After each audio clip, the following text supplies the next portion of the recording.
Selamat pagi. Ya, kita akan lanjutkan pembahasan kita di dalam eksposisi kita di dalam dua Raja-Raja 5.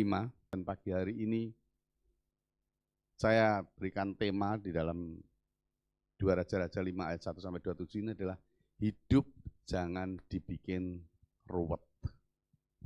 Hidup jangan dibikin ruwet, karena orang yang ruwet hidupnya ya itu akan mengalami satu depresi. Oke, saya bacakan dulu buat saudara dan saudara menyimak. Perikopnya adalah Naaman disembuhkan. Demikian firman Tuhan, Naaman, panglima Raja Aram, adalah seorang terpandang di hadapan tuannya dan sangat disayangi. Sebab oleh dia Tuhan telah memberikan kemenangan kepada orang Aram. Tetapi orang itu, seorang pahlawan tentara, sakit kusta. Orang Aram pernah keluar bergerombol dan membawa tertawan seorang anak perempuan dari negeri Israel. Ia menjadi pelayan pada istri Naaman. Berkatalah gadis itu kepada nyonyahnya, sekiranya tuanku menghadap nabi yang di Samaria itu, maka tentulah nabi itu akan menyembuhkan tuanku dari penyakitnya. Lalu pergilah Naaman memberitahukan kepada tuannya, katanya, beginilah dikatakan oleh gadis yang dari negeri Israel itu. Maka jawab Raja Aram, baik, pergilah dan aku akan mengirim surat kepada Raja Israel. Lalu pergilah Naaman dan membawa sebagai persembahan 10 talenta perak dan 6.000 sikal emas dan 10 potong pakaian. Ia menyampaikan surat itu kepada Raja Israel dan berbunyi, sesampainya surat ini kepadamu, maklumlah kiranya bahwa aku menyuruh kepadamu Naaman, pegawaiku, supaya engkau menyembuhkan dia dari penyakit kustanya. Segera sesudah Raja Israel membaca surat itu, dikoyakkannya lah pakaiannya serta berkata, Allahkah aku ini yang dapat mematikan dan menghidupkan, sehingga orang ini mengirim pesan kepadaku, supaya aku sembuhkan seorang dari penyakit kustanya. Tetapi sesungguhnya perhatikanlah dan lihatlah, ia mencari gara-gara terhadap aku. Segera sesudah didengar Elisa, abdi Allah itu, bahwa Raja Israel mengoyakkan pakaiannya, dikirimnyalah pesan kepada Raja, bunyinya, mengapa engkau mengoyakkan pakaianmu? Biarlah ia datang kepadaku supaya ia tahu bahwa ada seorang nabi di Israel. Kemudian datanglah Naaman dengan kudanya dan keretanya, lalu berhenti di depan pintu rumah Elisa. Elisa menyuruh seorang suruhan kepadanya mengatakan, pergilah, mandi 7 kali dalam sungai Yordan, maka tubuhmu akan pulih kembali, sehingga engkau menjadi tahir. Tetapi pergilah Naaman dengan gusar sambil berkata, aku sangka bahwa setidak-tidaknya Elisa datang keluar dan berdiri memanggil nama Tuhan Allahnya, lalu menggerak-gerakkan tangannya di atas tempat penyakit itu, dan dengan demikian menyembuhkan penyakit kustaku. Bukankah Abana dan Parpar, sungai-sungai Damsik, lebih baik daripada segala sungai di Israel? Bukankah aku dapat mandi di sana dan menjadi tahir? Kemudian berpalinglah ia dan pergi dengan panas hati. Tetapi pegawai-pegawainya datang mendekat serta berkata kepadanya, Bapak, seandainya nabi itu menyuruh perkara yang sukar bagimu, sukar kepadamu, bukankah Bapak akan melakukannya? Apalagi sekarang, ia hanya berkata kepadamu, mandilah dan engkau akan menjadi tahir. Maka turunlah Naaman membenamkan dirinya 7 kali dalam sungai Yordan. Sesuai dengan perkataan abdi Allah itu, lalu pulihlah tubuhnya kembali seperti tubuh seorang anak dan ia menjadi tahir. Kemudian kembalilah ia dengan seluruh pasukannya kepada abdi Allah itu. Setelah sampai, tampillah ia ke depan Elisa dan berkata, sekarang aku tahu bahwa di seluruh bumi tidak ada Allah kecuali di Israel. Karena itu terimalah kiranya suatu pemberian dari hambamu ini. Tetapi Elisa menjawab, demi Tuhan yang hidup, yang di hadapannya aku menjadi pelayan, sesungguhnya aku tidak menerima apa-apa. Dan walaupun Naaman mendesaknya supaya menerima sesuatu, Elisa tetap menolak. Akhirnya berkatalah Naaman, jikalau demikian, biarlah diberikan kepada hambamu ini tanah sebanyak muatan sepasang bagal, sebab hambamu ini tidak lagi akan mempersembahkan korban bakaran atau korban sembelian kepada Allah lain, kecuali kepada Tuhan Allah Israel. Dan kiranya Tuhan mengampuni hambamu ini dalam perkara yang berikut. Apabila tuanku masuk ke kuil Rimon untuk sujud menyembah di sana, dan aku menjadi pengapitnya, sehingga aku harus ikut sujud menyembah dalam kuil Rimon itu, kiranya Tuhan mengampuni hambamu ini dalam hal itu. Maka berkata Elisa kepadanya, pergilah dengan selamat. Setelah Naaman berjalan tidak berapa jauh daripadanya, berpikirlah Gehazi, bujang Elisa, abdi Allah. Sesungguhnya tuanku terlalu menyegani Naaman, orang Aram ini, dengan tidak menerima persembahan yang dibawanya demi Tuhan yang hidup. Sesungguhnya aku akan berlari mengejar dia dan akan menerima sesuatu daripadanya. Lalu Gehazi mengejar Naaman dari belakang. Ketika Naaman melihat ada orang berlari-lari mengejarnya, turunlah ia dengan segera dari atas kereta untuk mendapatkan dia dan berkata, selamat. Jawab Gehazi, selamat. Tuanku Elisa menyuruh aku mengatakan, baru saja datang kepadaku 2 orang muda dari pegunungan Efraim dari antara rombongan nabi.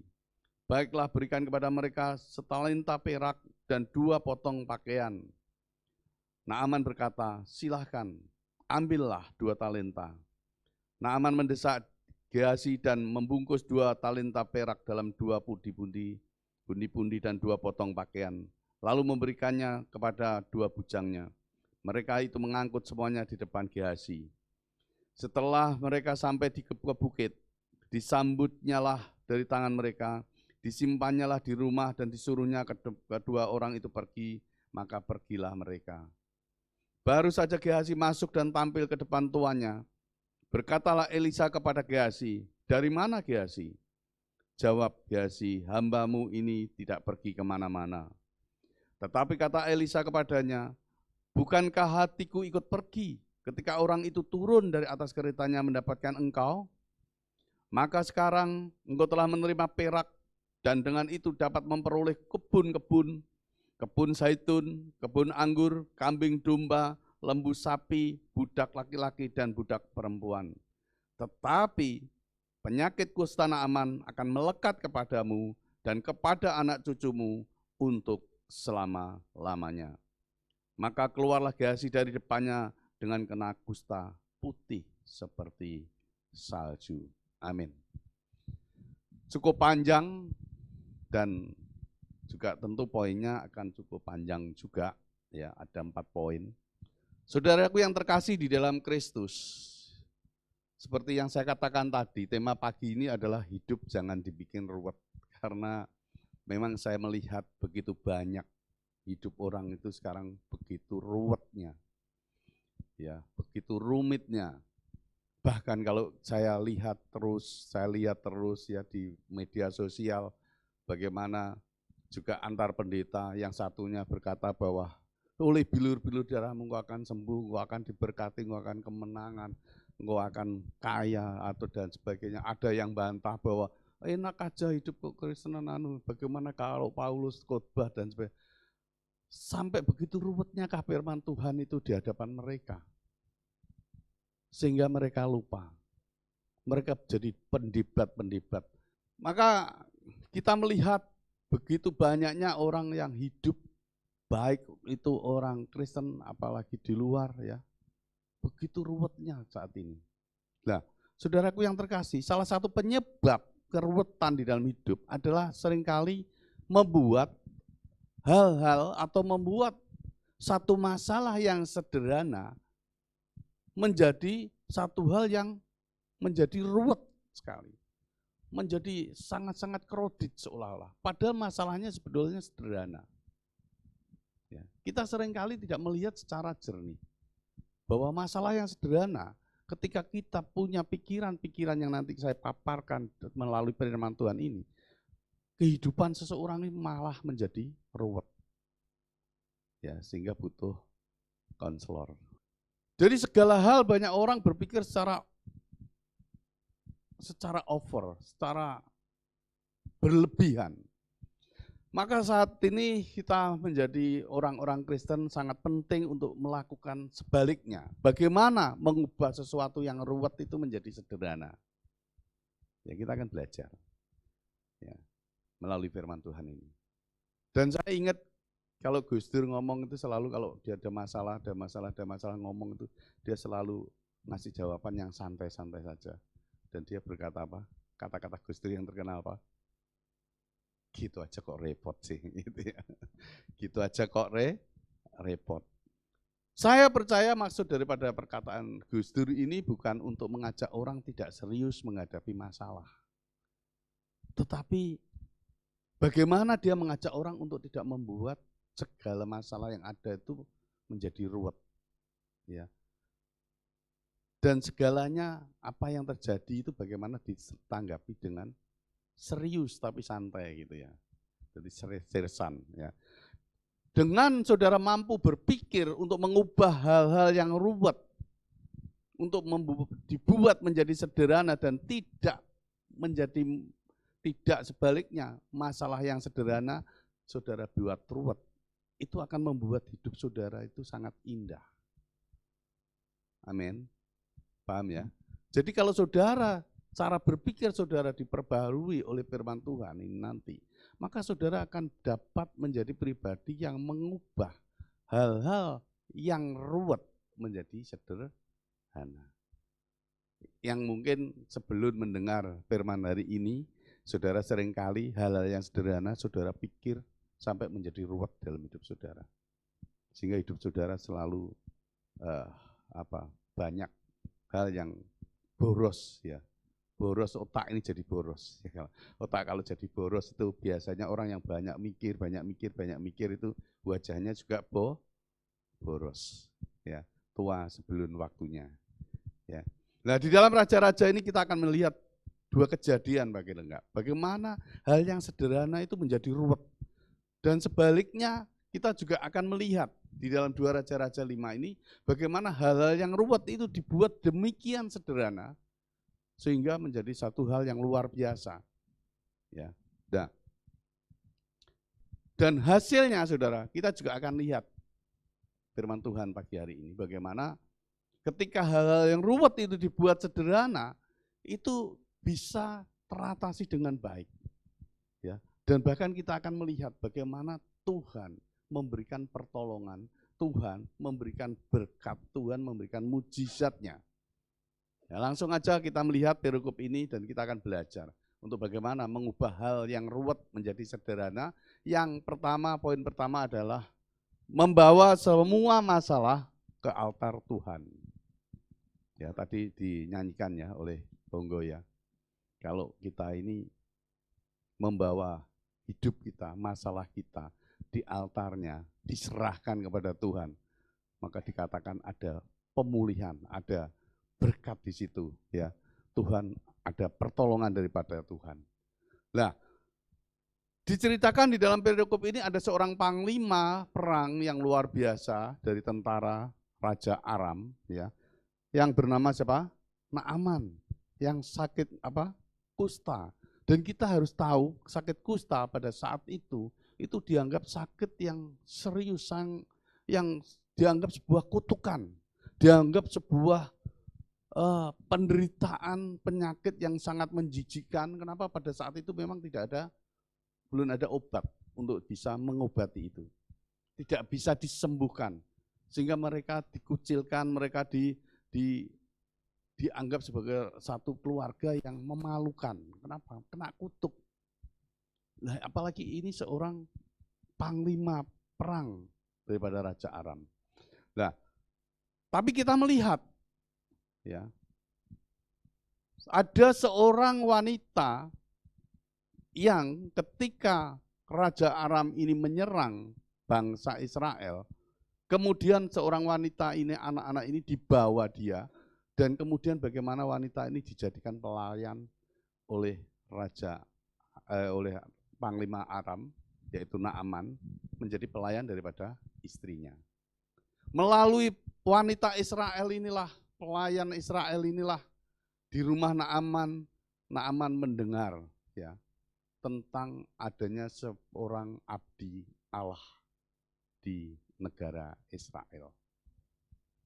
Nah, maka dia berkata bahwa kalau seandainya Tuanku mau menemui Nabi Allah itu, maka dia katakan abdi Allah itu pasti bisa menyembuhkan. Ini satu kesaksian yang luar biasa. Bagaimana seorang tawanan perang, bagaimana seorang pelayan berani bicara tentang penyakitnya tuannya, dan dia berani memberikan saran kepada seorang panglima, saudara. Ini satu keberanian yang tersendiri tentu. Dan saya sangat apresiatif sekali dengan pelayan daripada Naaman ini. Ya. Nah, dan pada akhirnya keruwetan karena penyakit yang dihadapi Naaman itu pada akhirnya memang dapat diatasi ketika Naaman benar-benar datang kepada Nabi Allah. Dan disitulah kelihatan, disitulah Naaman bisa melihat bahwa Nabi Allah Israel, dia melihat kedahsyatan Allah Israel, dia melihat luar biasanya Allah Israel di dalam satu mujizatnya sehingga dia disembuhkan. Ya. Nah, kalau saudara baca di dalam Roma 10 ayat 11, dikatakan karena kitab suci berkata barang siapa percaya kepada dia tidak akan dipermalukan, datang ke altar Tuhan. Itu adalah cara kita, orang-orang yang percaya, untuk mengubah perkara-perkara yang ruwet, masalah-masalah yang krodit di dalam hidup saudara, ya, untuk dapat jawaban. Ya, masalah yang menekan hidup saudara, apa saat ini yang menekan hidup saudara, apa yang menjadi pergumulan hidup saudara, bawalah kepada Tuhan. Saya percaya segala penderitaan, segala tekanan yang awalnya menjadi keruwetan di dalam hidup saudara, itu akan menjadi sangat sederhana sekali kalau saudara datang kepada altar Tuhan. Kenapa? Karena kita punya Allah yang ajaib, yang siap menolong, dan dikatakan bahwa Tuhan tidak pernah mempermalukan. Tuhan tidak pernah mempermalukan anak-anaknya. Dan apapun masalah yang kita hadapi, seberat apapun, saya katakan bahwa ayo kita bawa kepada Tuhan. Kita ubah hal yang ruwet, yang sulit menjadi sesuatu yang sederhana. Karena kita tahu kita punya Tuhan yang dahsyat. Amin. Kita punya Tuhan yang luar biasa. Tidak perlu panik. Kita harus tetap tenang, kita harus tetap damai sejahtera. Ya, kita harus tetap ada di dalam satu antusias, kita harus tetap percaya dengan iman kita bahwa segala sesuatu kalau sudah kita taruh di altar Tuhan, maka yang terjadi adalah Tuhan yang akan bertindak, Tuhan yang akan menolong saudara. Tapi banyak sekali orang bilang, saya sudah datang pada Tuhan, saya sudah serahkan hidup saya pada Tuhan, tapi dia masih berpikir ruwet terus, dia masih berpikir jangan-jangan apa iya toh Tuhan bisa menyelesaikan itu. Ini saya ibaratkan seperti orang yang memiliki beban, seorang tukang kayu yang memikul kayu sangat berat, dan kemudian ada truk yang sangat besar berhenti, dan supir truk dan kernetnya itu menawari, ayo naikkan ke atas truk, saya akan bantu kamu untuk meringankan bebanmu, untuk menghilangkan bebanmu. Dan kemudian dia naik truk, tapi yang terjadi apa? Begitu truk jalan, dia angkat lagi itu kayunya, dan dia memang di atas truk, tapi dia tetap mengangkat kayu di pundaknya. Sehingga dia tetap ada di dalam masalah itu. Berapa banyak daripada kita seperti itu. Kita tidak pernah mempercayai apa yang dikatakan firman Tuhan. Kita tidak pernah sepenuhnya menaruh beban kita di hadapan Tuhan. Maka pagi hari ini kita akan belajar untuk membuat hal yang ruwet menjadi sederhana. Yang pertama adalah apa? Bawa segala masalahmu di altar Tuhan. Yang kedua jangan memiliki pikiran yang sempit dan pendek. Jangan memiliki cara pikir yang sempit dan pendek. Hal kedua, saudara, hidup ini menjadi ruwet, hidup ini menjadi berat karena seringkali setiap kejadian yang terjadi ya dipikirkan sebagai satu masalah yang seolah-olah ini, wah ini bahaya ini. Ini bisa mencelakakan aku. Wah ini bahaya ini. Ini bisa merugikan hidupku, merugikan diriku. Wah ini bahaya, ini mempermalukan saya, ini dan sebagainya dan sebagainya. Selalu berpikir negatif. Ya, selalu berpikir hal-hal yang mencemaskan, yang menakutkan. Ya. Nah, ini adalah saya katakan sebagai salah satu cara bentuk berpikir sempit dan pendek. Orang yang berpikir sempit dan pendek tidak melihat jalan keluar. Tidak melihat bahwa sebetulnya masalahnya itu akarnya itu apa. Tidak pernah bisa menyelesaikan masalah orang yang berpikir secara sempit dan pendek. Karena pikirannya pendek, nggak mau berpikir panjang. Dia tidak mau minta hikmat daripada Tuhan. Nah ini terjadi pada bukan hanya orang biasa, saudara. Jadi kalau orang biasa, saudara bilang, itu kan karena mereka pendidikannya rendah. Tidak. Alkitab mencatat bagaimana ini dilakukan oleh Raja Israel yang bernama siapa? Yoram. Bahwa ketika dia mendapat surat dari Raja Aram sehubungan dengan penyakitnya Naaman ini untuk meminta pertolongan supaya ini aku panglimaku ini sakit, tak kirim ke situ, diberikan surat. Dan Raja Yoram ini, Raja Israel ini, ya Raja Yoram, Raja Israel, ya ketika dia dimintai bantuan ini ditanggapi sebagai masalah yang serius, masalah yang bukan serius untuk dia menolong, tapi ini orang raja ini mau mencelakakan ini, gitu loh. Dikatakan demikian ya di dalam kalau kita lihat ya. 2 Raja-Raja 5 ayat 6 sampai 7 tadi dikatakan ya. Ia menyampaikan surat itu kepada Raja Israel, maksudnya dari Naaman ya, yang berbunyi, sesampainya surat itu kepadamu maklumlah kiranya bahwa aku menyuruh kepadamu Naaman pegawaiku supaya engkau menyembuhkan dia dari penyakit kustanya. Sesegera sesudah Raja Israel membaca surat itu digoyahkannya pakaiannya serta berkata, Allahkah aku ini yang dapat mematikan dan menghidupkan, sehingga orang ini mengirim pesan kepadaku supaya aku sembuhkan seorang dari penyakit kustanya, tetapi sesungguhnya perhatikanlah dan lihatlah ini. Ya. Ini ada seorang raja, ya, Raja Yoram yang berpikir sangat-sangat negatif. Ada orang minta tolong, sahabatnya minta tolong, tapi dia berkata apa? Lihatlah, ia mencari gara-gara. Seolah ini orang menantang aku gitu loh. Kenapa saudara? Karena sakit kusta itu memang satu sakit kutukan. Satu sakit yang tidak bisa disembuhkan. Jadi kalau dia dimintain tolong untuk menyembuhkan, dia pikir ini satu penghinaan. Cari gara-gara mau menghina aku. Aku gak mungkin bisa menyembuhkan.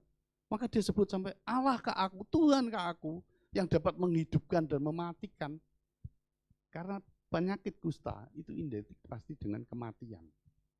Karena gak ada obatnya pada saat itu. Jadi kita kalau membaca firman Tuhan, kita konteksnya, kita harus seolah-olah kita masuk di situ sehingga kita tahu situasinya. Banyak orang nggak bertumbuh karena ketika baca firman Tuhan, dia tetap ada di dunia nyata ini. Tapi kalau saudara mau memberikan satu Roh Kudus mau memberikan satu pengertian buat saudara, ketika saudara baca, saudara seolah-olah ada di dalam area itu, saudara seolah-olah ada di dalam situasi itu. Saat itu bagaimana? Sehingga saudara bisa memahami, saudara bisa memaklumi kenapa Raja Israel ini marah. Kenapa Raja Israel ini berpikir bahwa ini cari gara-gara ini. Raja Aram ini. Dia mengirim surat untuk menyembuhkan panglimanya yang sakit kusta. Padahal penyakit kusta sendiri itu menular. Ya, wah ini orang merugikan aku ini. Ya toh, dikirim aku disuruh nyembuhkan. Saudara bisa bayangin. Kalau saudara ada di dalam situasi, saudara menjadi Raja Aram. Gitu. Ya. saudara akan bisa memahami kenapa dia berkata seperti itu. Ya.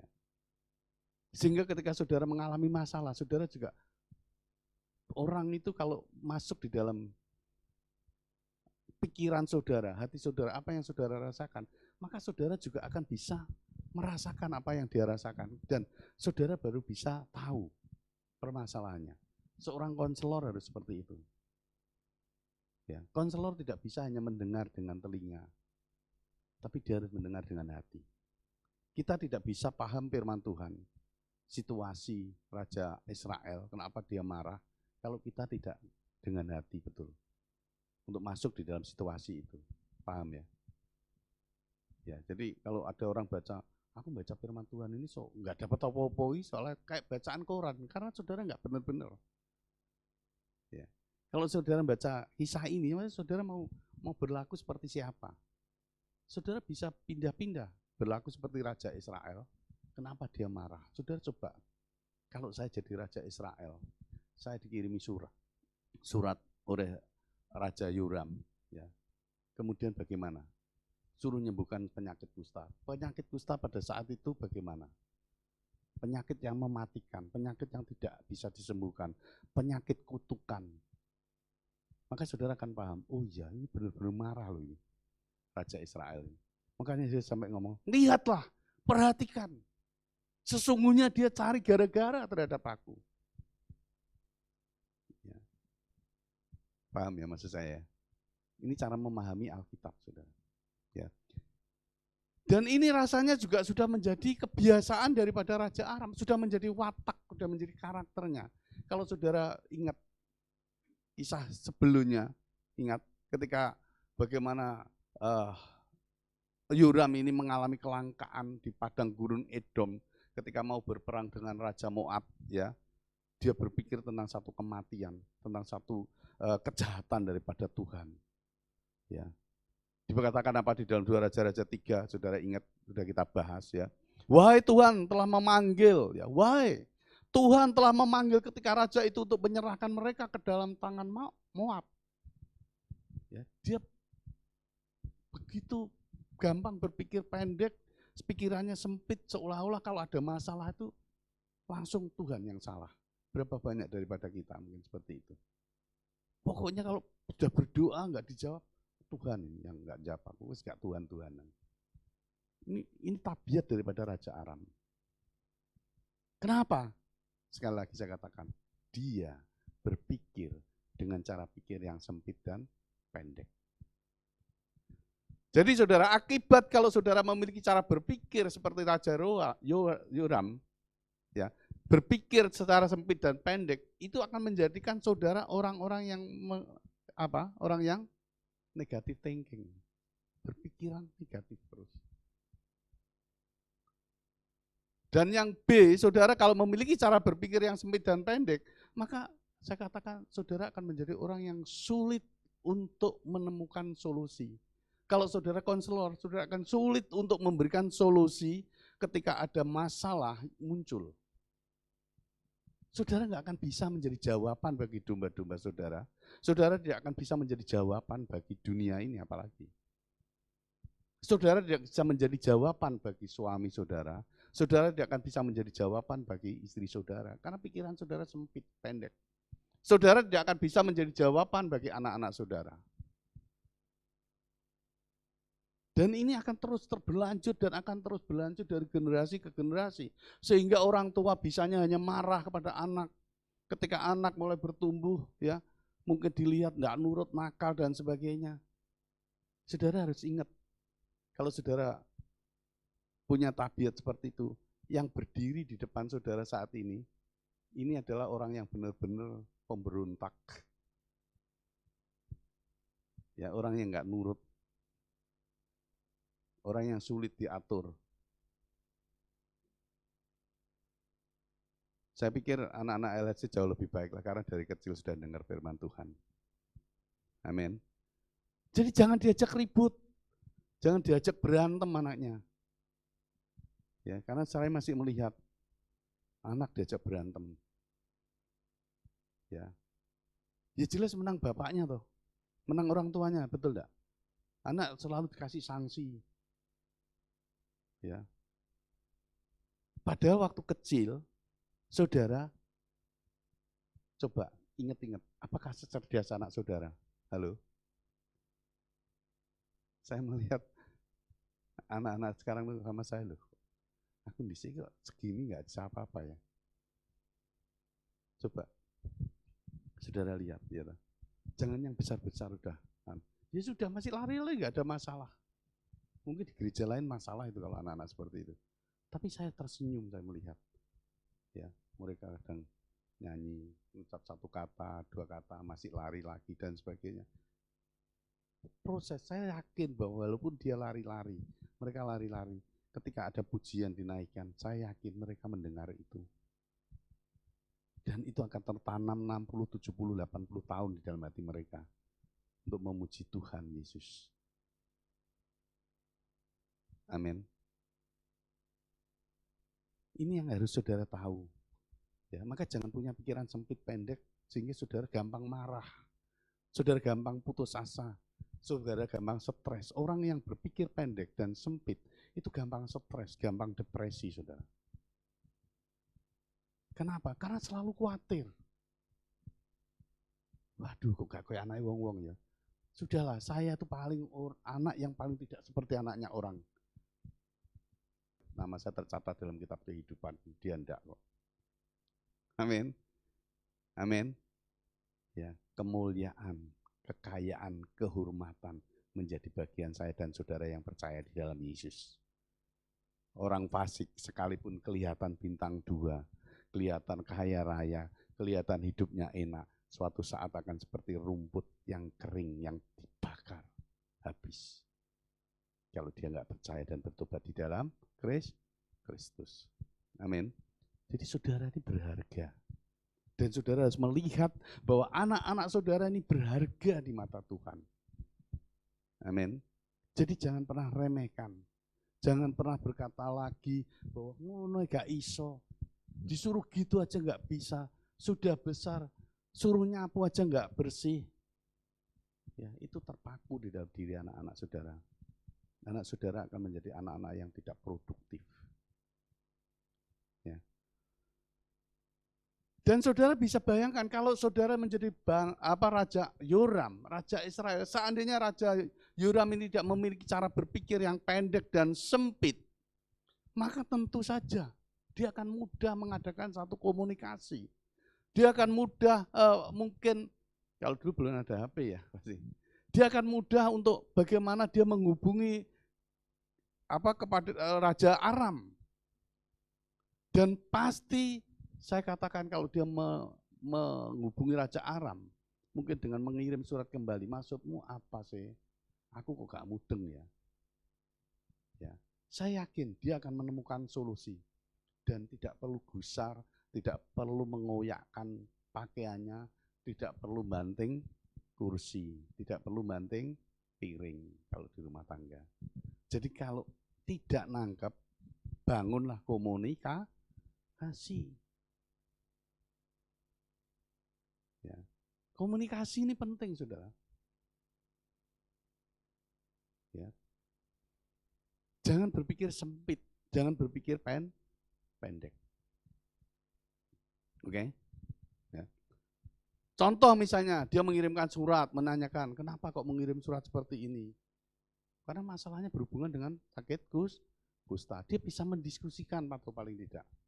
Kalau dia punya pikiran panjang, ini kok minta pertolongan saya, ini sakit kusta. Berarti dia berpikir bahwa saya ini bisa memberikan solusi, bisa menolong panglimanya. Caranya bagaimana ya? Kalau orang sudah mempercayakan saya untuk datang kepada saya, minta tolong saya harus yakin pada diri saya bahwa orang itu melihat bahwa saya bisa menolong dia. Maka Raja Yoram ini mestinya berpikir seperti itu kalau pikirannya nggak pendek. Kalau cara berpikirnya nggak sempit. Paling nggak ketika dia berpikir seperti itu, saya membayangkan dia mestinya bisa memanggil atau mengumpulkan seluruh tabib-tabib yang ada di Israel. Atau dia kumpulkan para nabi-nabi Tuhan. Para nabi-nabi Allah itu kan banyak nabi-nabi kan. Kumpulkan semua mereka, langsung menanyakan. Kira-kira gimana nih, ada penyakit kusta ini, ada nggak yang mampu mengobati?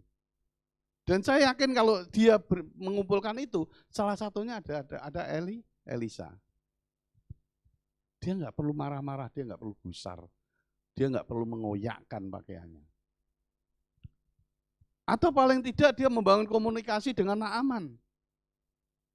Ya. Menanyakan, maksudnya rajamu ya apa ya?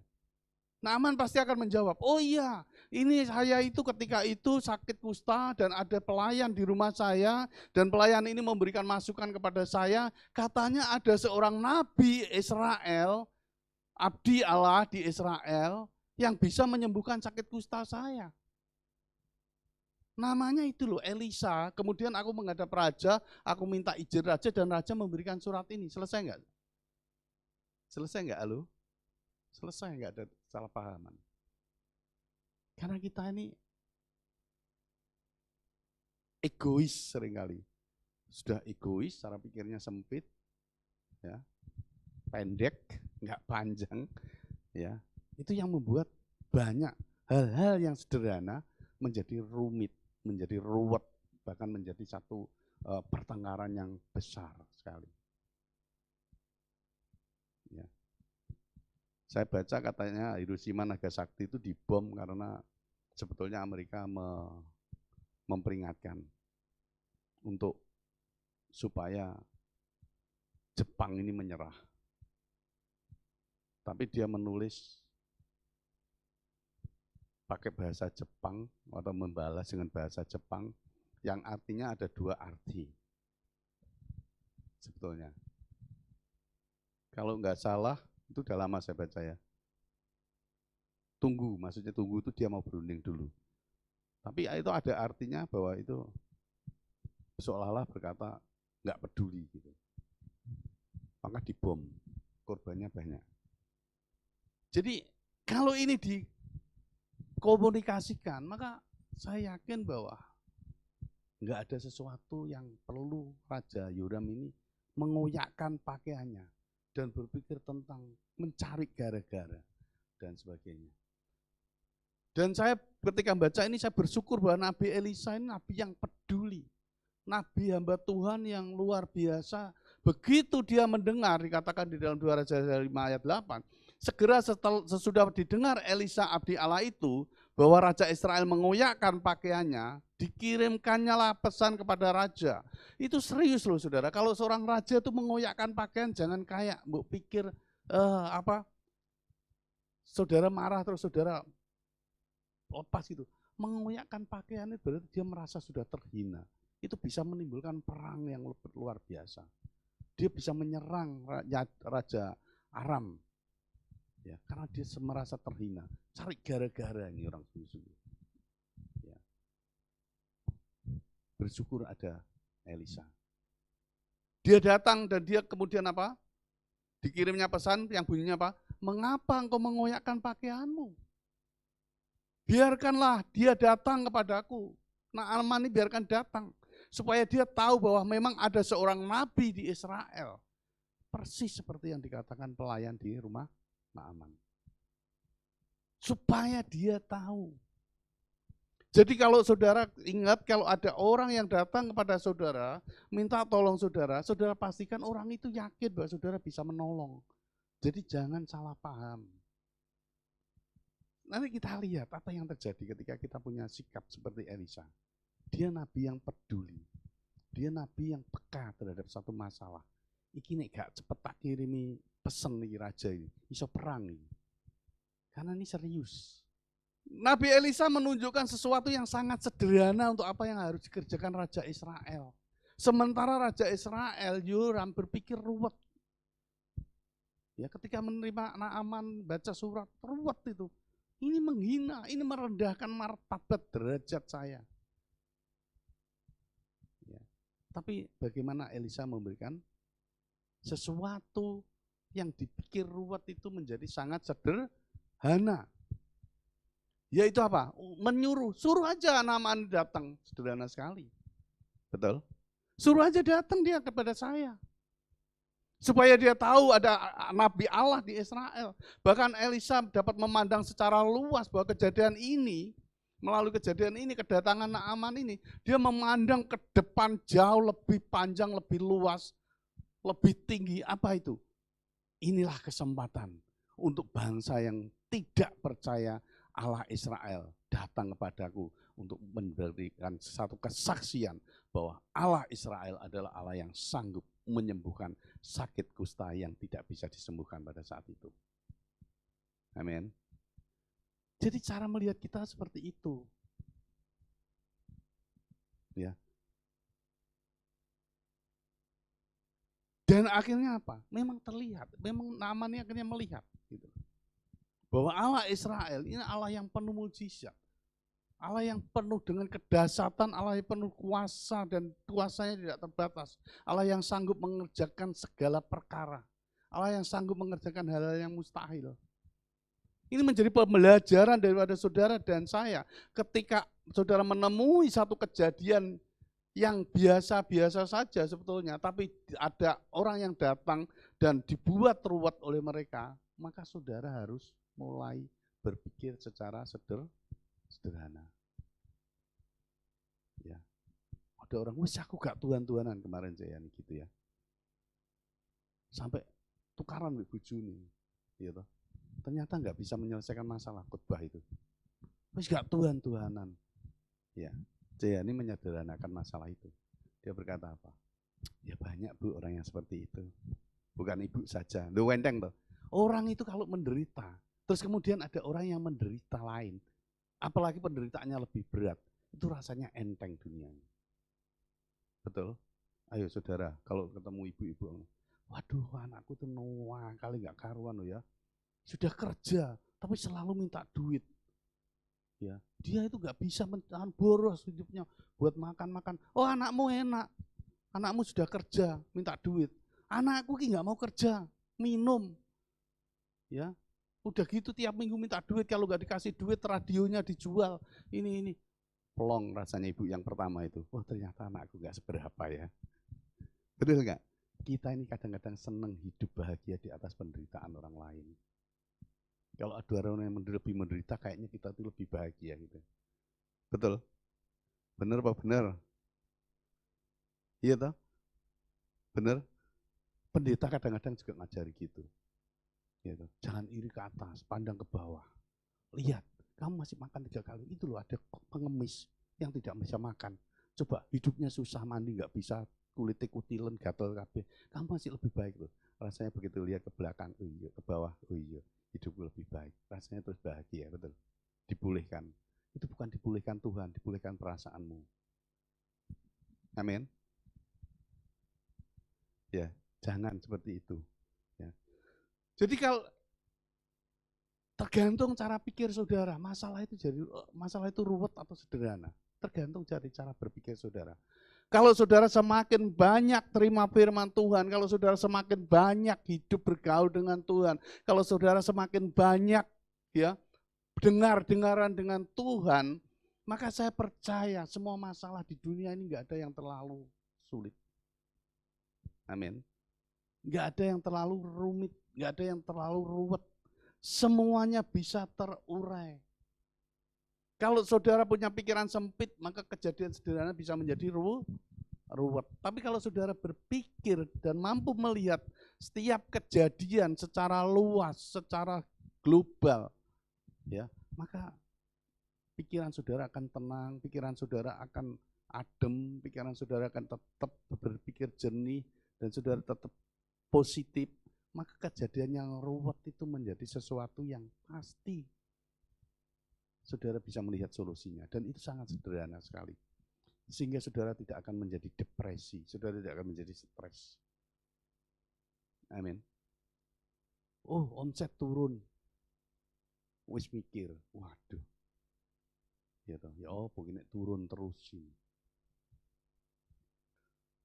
Jadi yang penting di dalam satu kehidupan saudara yang saudara catat di dalam poin ini adalah sehebat apapun, sebesar apapun, seruwet apapun masalah yang menimpa saudara, yang terjadi dalam hidup kita ini, saudara harus tahu Saudara harus catat, saudara punya Tuhan yang jauh lebih hebat, jauh lebih besar dari setiap masalah saudara.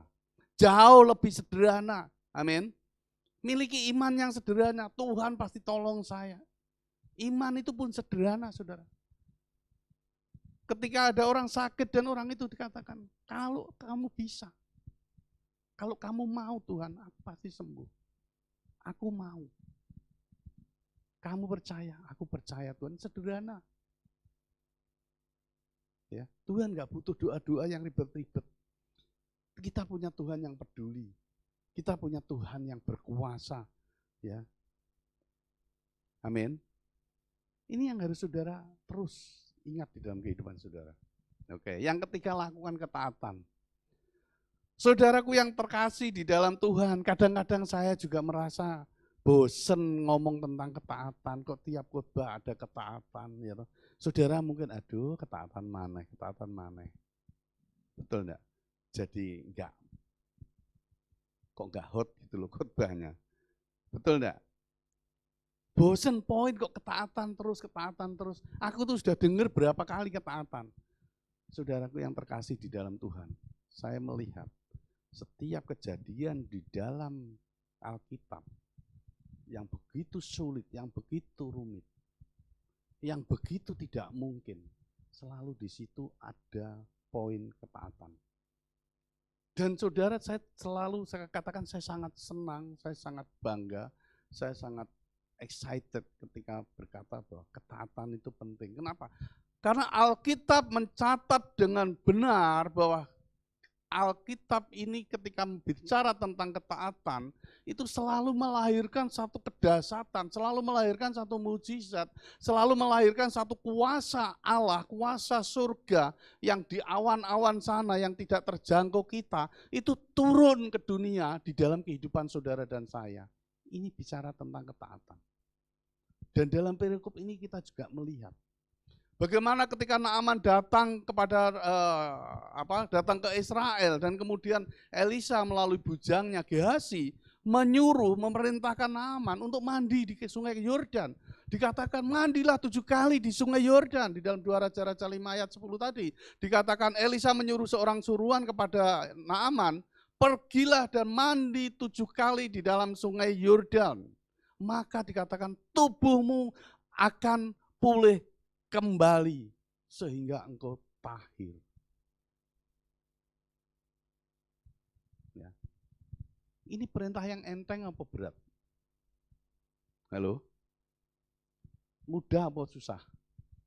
Sungainya sudah ada. Gratis apa beli? Gratis. Tapi karena Naaman ini tidak memiliki ketaatan, dia menolak itu. Dia marah. Dia tersinggung. Ya. Kenapa saya katakan setelah dia menerima perintah yang sudah sangat jelas, mudah dilakukan, memiliki tujuan yang jelas untuk apa? Untuk mentahirkan dia. Sesuai dengan tujuan saya. Saya ini Naaman ya, saya datang untuk mau disembuhkan kusta saya. Tapi ketika mendengar saya disuruh mandi 7 kali di sungai Yordan, saya marah. Ini kan enggak benar, saudara. Begitu mudahnya perintah itu. Sekali lagi, ketidaktaatan tidak akan mendatangkan pemulihan. Ketidaktaatan tidak akan mendatangkan kuasa surga turun. Ketidaktaatan bukan pemberontakan loh ya, tidak taat aja. Walaupun katanya ketidaktaatan sama dengan pemberontakan, sebetulnya kan enggak juga, dia enggak nurut gitu loh cara-cara. Enggak nurut. Ya, wis. Ya, enggak nurut, enggak berontak loh, berontak kan wah, gagal. Atau dia melakukan yang berkebalikan itu. Dia enggak nurut. Padahal itu mudah, tapi dipikir Naaman ini ruwet banget. Kenapa ke sungai Yordan? Sungai lain itu jauh lebih bersih. Ini kan, coba kita baca di dalam 2 Raja-Raja 5 ayat 11. Tetapi pergilah Naaman dengan gusar sambil berkata, aku sangka bahwa setidak-tidaknya ia datang keluar dan berdiri memanggil nama Tuhan. Berapa banyak daripada kita ketika kita minta pertolongan Tuhan, kita berpikir dengan cara pikir kita. Kita pikir Tuhan itu Allah yang menjadi pelayan kita, budak kita. Sama, Naaman nih ketika datang kepada Elisa, dia pikir dia itu bosnya. Dia pikir Elisa itu kan hanya budak, budaknya Tuhan, hamba Tuhan.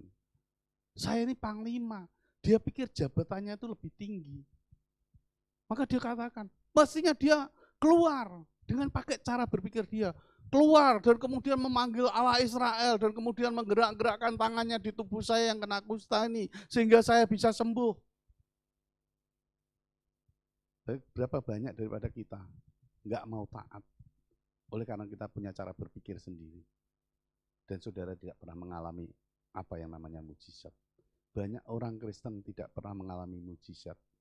Mujizat ketika mengalami, ada orang mengalami dianggapnya luar biasa. Di LSC mengalami mujizat itu biasa. Kalau nggak mengalami mujizat itu baru luar biasa. Amin. Amin. Kalau saudara jadi orang Kristen nggak pernah mengalami mujizat, itu baru saudara menjadi orang Kristen yang luar biasa. Tapi gini, gitu. Kenapa? Karena nggak mau nurut.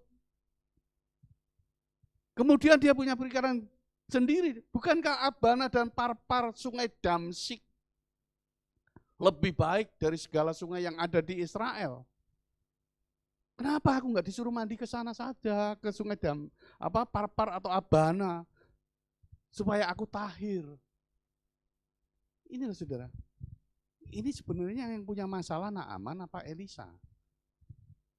Ini sebetulnya yang punya masalah saudara apa Tuhan? Ini yang sebetulnya minta pertolongan itu saudara atau gembala saudara. Ini yang terjadi. Dan kemudian apa dikatakan? Kemudian berpalinglah Naaman dan pergi dengan panas hati, kemarahan. Yang adanya kemarahan. Dan pada akhirnya apa? Dia marah. Kenapa? Karena merasa terhina.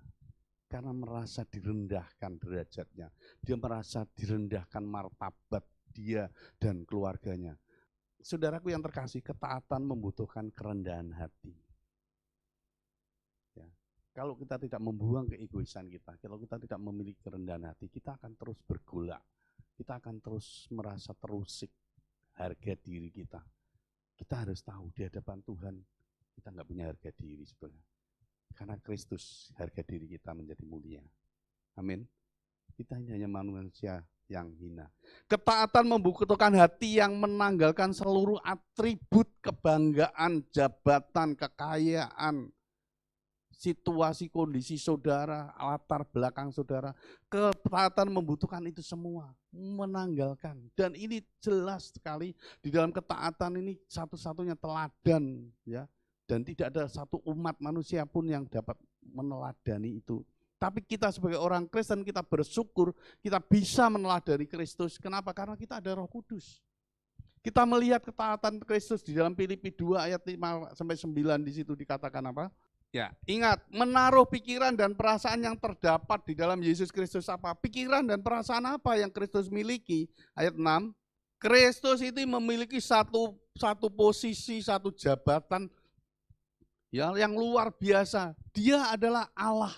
Dikatakan yang memiliki, walaupun dalam rupa Allah, tidak menganggap kesetaraannya dengan Allah sebagai milik yang harus dipertahankan. Dia menanggalkan atribut ilahinya, dia menanggalkan kekuasaannya, dia menanggalkan kebanggaannya, dia menanggalkan seluruh daripada kenyamanannya. Ini kerendahan hati saudara tidak akan terbangun kalau saudara tidak memiliki kerendahan hati seperti Kristus. Yang menanggalkan seluruh kebanggaannya, yang menanggalkan seluruh kenyamanan hidupnya. Yang dari surga yang begitu semuanya dia ada, tapi dia tanggalkan. Dan dikatakan di ayat 7, melainkan telah mengosongkan dirinya. Mengosongkan dirinya.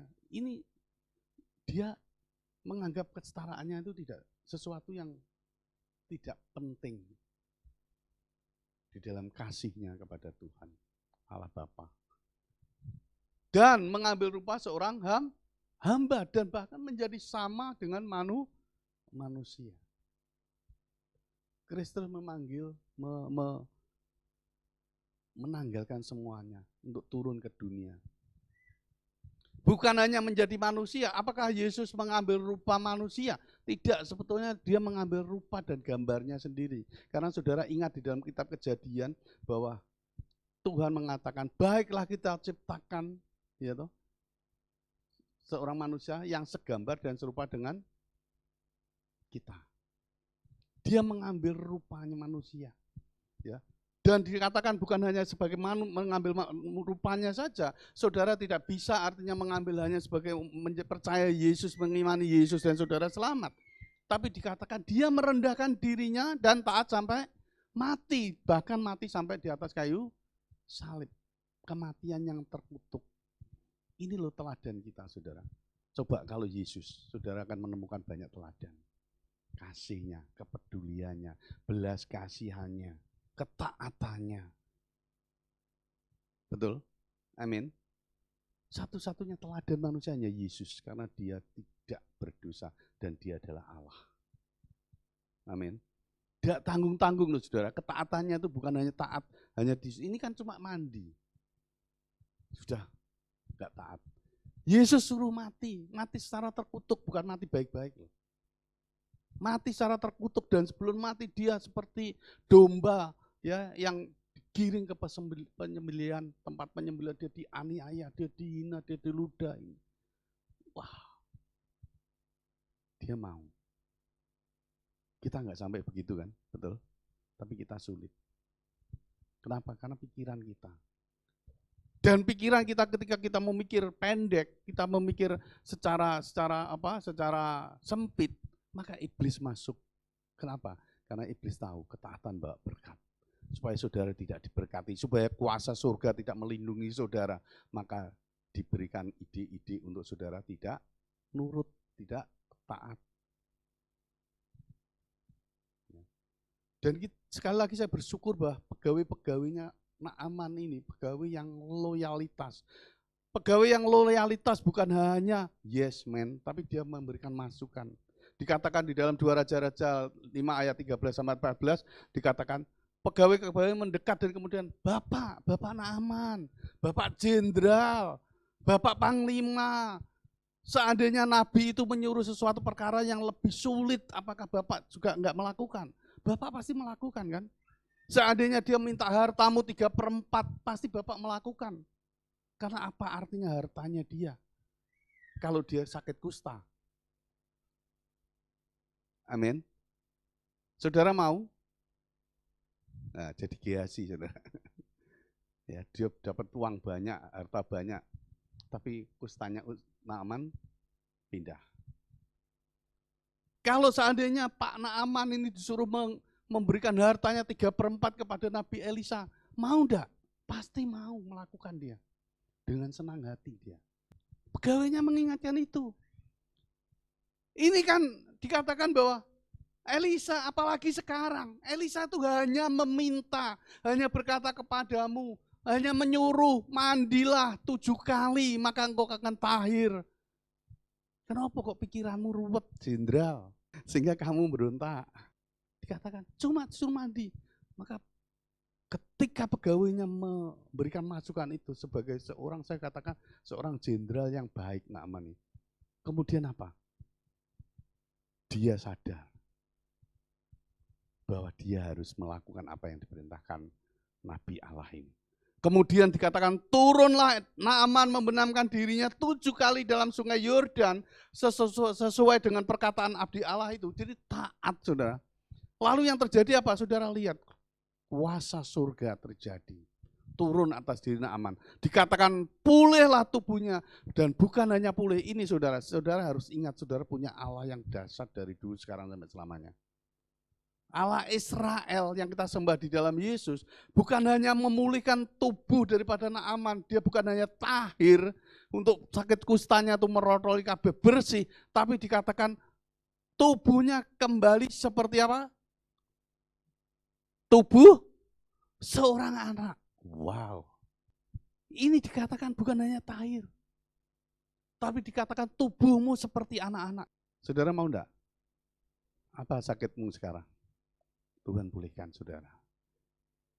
Hanya sederhana. Jangan dibuat ruwet. Iman itu sederhana. Tuhan, aku percaya Engkau. Sakit penyakitku sudah tahir, seperti Naaman. Bukan hanya tahir, tapi Engkau ganti organ-organ yang enggak benar. Rontok semua dalam nama Yesus, ganti organ baru. Ada amin?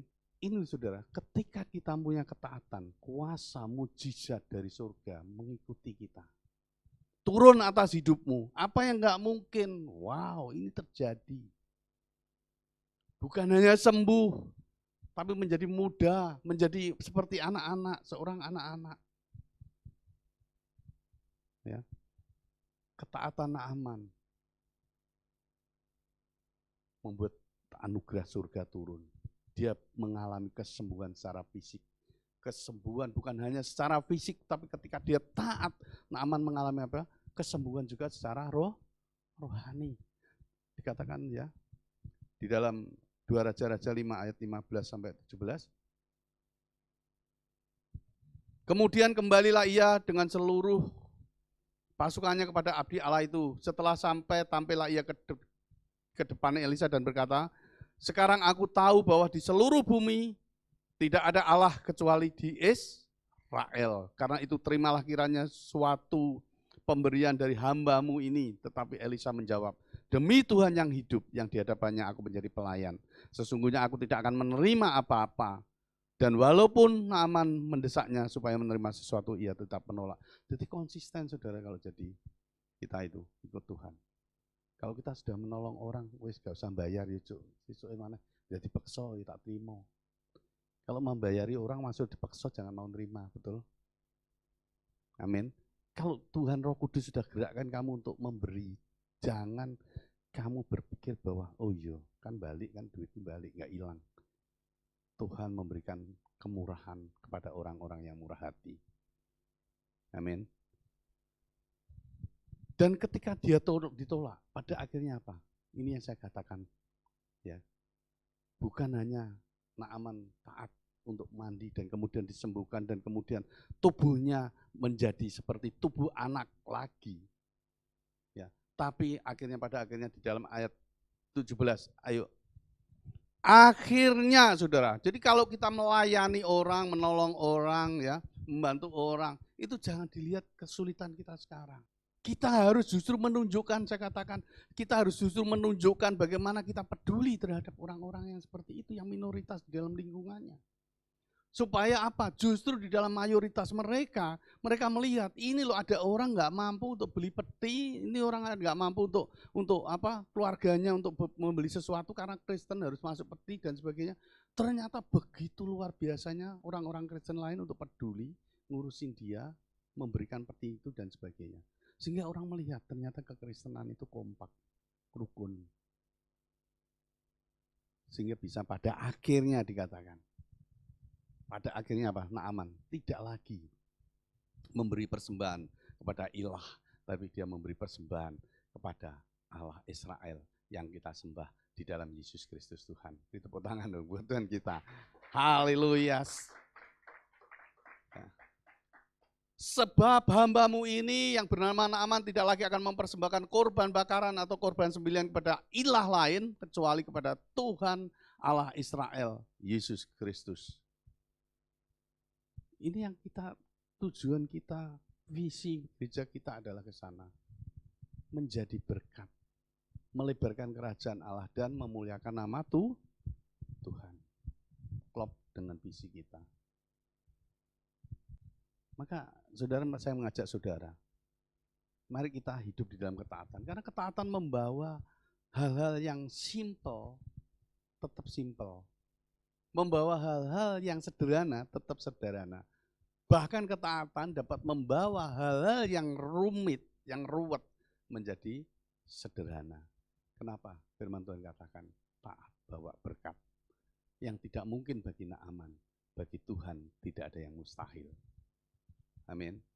Sekali lagi, dia bukan hanya tahir, tapi dia diberikan Tuhan tubuh seperti anak-anak. Yang keempat, jangan lakukan tipu muslihat demi kepentingan atau keinginan diri sendiri. Ya, di dalam 2 Raja-Raja 5 ayat 19b dan 20, setelah Naaman berjalan, tidak berapa jauh daripadanya, berpikirlah Gehazi bujang Elisa, abdi Allah, sesungguhnya tuanku terlalu menyegani Naaman, orang Aram ini, dengan tidak menerima persembahan yang dibawanya. Demi Tuhan yang hidup, sesungguhnya aku akan berlari mengejar dia dan akan menerima sesuatu daripadanya. Ada keinginan untuk memanfaatkan situasi, kondisi, dan ini yang seringkali menjadi batu sandungan orang Kristen. Ya. Di dalam satu kerjasama, ya, Grand Heaven maupun yang lain, sebetulnya banyak donatur-donatur yang tergerak hatinya untuk menolong sesama, ya, bahkan bukan hanya untuk orang Kristen, tapi juga untuk semua agama yang membutuhkan peti gratis dan sebagainya bagi yang nggak mampu. Tapi seringkali disalahgunakan, banyak orang yang seringkali menyalahgunakan itu seperti Gehazi. Mereka nggak menerima sepeser pun, tapi seringkali maaf kata, dikatakan gini, oknum, ya, pendeta, menjual itu kepada orang yang mampu. Jadi orang yang mampu diberi keterangan tidak mampu. Sehingga peti yang harusnya mungkin harganya mungkin 5 juta, kamu bayar saya aja 10 juta, 1 juta, 2 juta. Kamu dapat peti. Nanti aku yang ngurus. Dia menerima uang itu dari jemaatnya yang kesusahan. Ini yang sering kali terjadi. Ini orang-orang Gehazi zaman sekarang itu banyak. Ya. Jadi memanfaatkan situasi untuk melakukan tipu muslihat untuk kepentingan diri sendiri, untuk apa? Untuk keuntungan diri sendiri. Ya. Nah, namun saudara, yang perlu saya ingatkan kepada saudara pagi hari ini secara singkat, kita melihat bagaimana prahara keruwetan yang terjadi di dalam hidup Gehazi ketika dia melakukan tipu muslihat untuk mendapatkan sesuatu keuntungan, keinginan dia, yaitu apa? Dia mendapatkan masalah yang membuatnya menderita, yang membuatnya dia akhirnya dipermalukan, yang membuat hidupnya akhirnya dikucilkan, yaitu apa? Dia kena sakit kusta. Kustanya Naaman sembuh, selesai, bahkan Tuhan tahirkan, Tuhan berikan tubuh yang sehat, anak-anak. Gehazi yang sehat, ya, karena dia melakukan tipu muslihat, akhirnya itu pindah ke tubuh Gehazi. Naaman disembuhkan, Gehazi kena kustanya. Dan yang lebih ironis, saudara, kita lihat, tidak hanya Gehazi, saudara, ingat, dikatakan seluruh keluarganya mengalami penyakit kusta. Ya. Di dalam ayat 22, ya, ketika Gehazi berkata, "Selamat tuanku, Elisa menyuruh aku mengatakan, baru saja datang kepadaku 2 orang muda dari pegunungan Efraim, dari antara rombongan Nabi, baiklah berikan kepada mereka setalenta perak dan 2 potong pakaian." Ya. Dia menipu, saudara. Definisi dari kata tipu muslihat adalah serangkaian tindakan yang dimasukkan untuk membuat persepsi orang lain, keliru menganalisa, keliru mengambil kesimpulan keadaan yang sebenarnya terjadi. Nah, itu definisi tipu muslihat. Jadi membuat apa? Persepsi orang lain, ya, satu tindakan yang membuat persepsi orang lain keliru melihat keadaan yang sebenarnya. Dan itu yang diinginkan pelaku, sehingga tujuannya tercapai. Gehazi mendapatkan apa yang diinginkan. Ya, dia membangun persepsi Naaman bahwa tadi, Elisa tadi nggak mau, tapi ternyata dikatakan ada 2 orang muda dari pegunungan Efraim, dari antara rombongan Nabi, ya, sehingga dia memberikan. Ya, bahkan Naaman mendesak Gehazi dan membungkus 2 talenta perak. Jadi dia minta 1 tapi diberi 2. Ya, dalam 2 pundi-pundi dan 2 potong pakaian, lalu memberikannya kepada 2 bujangnya. Mereka itu mengangkut semuanya di depan Gehazi. Berhasil Gehazi menipu. Ya. Tapi kita lihat ayat 25, 27, ayat terakhir. Baru saja Gehazi masuk dan tampil ke depan tuannya, berkata Elisa kepadanya, "Dari mana Gehazi?" Jawabnya apa? "Hambamu tidak pergi kemana-mana." Oke, ayat terakhir kita baca bersama-sama. 2, 3. Jadi sampai ke anak cucunya dan dikatakan untuk selama-lamanya. Jadi kalau ada orang yang kusta di Israel, jangan-jangan itu keturunan Gehazi. Mari kita renungkan, ada 4 hal supaya hidup kita tidak menjadi ruwet. Kita bisa bahkan membuat sesuatu yang ruwet bisa menjadi sederhana. Kita bawa semua masalah kita di altar Tuhan, dan kita juga mau memiliki cara pandang yang luas, yang komprehensif, yang positif. Kita juga mau terus ada di dalam ketaatan, kita juga mau terus menanggalkan apa yang seringkali menjadi keinginan kita, keuntungan kita, karena Yesus adalah teladan kita.